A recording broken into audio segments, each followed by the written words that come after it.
Migao mar Aluora owacho ni chenro mag timo ler e aora ma Nairobi osechakre, mano mar neno ni jodak oyudo pi maler kendo obedo e aluora mowinjore. Festus Ngeno, ma en direkta maduong' mar NEMA kanyakla kod jo-komiti mano mar weche aluora e kaunti ma Kiambu, oyango ni yugi maketho aorano wuok kuonde mopogore opogore e Nairobi kanyakla kod aluora mare. Gimedo ni gibiro mako jogo ma bende lilo aorano kendo tero e doho joma ok luw chike mag rito aluora mondo mi giyud kaka gigolo pi maler e aorano makonyo jopiny. Festus Ngeno bedo singo ni obiro neno ni obero kar thidhna magin kaka ondiri kendo ndikogi kaka kuonde maber aluora mabiro kelo dongruok.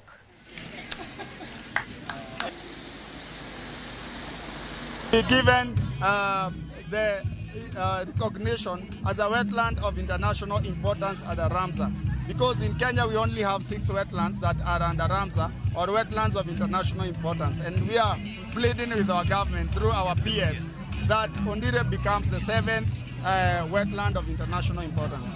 As NEMA, we've been enforcing this, and we will continue to enforce all those discharge points. And I said there are 144 mapped out illegal discharge points. We start from the source and clean all the way. So that will be the message, and that's the focus of the Nairobi Rivers Commission.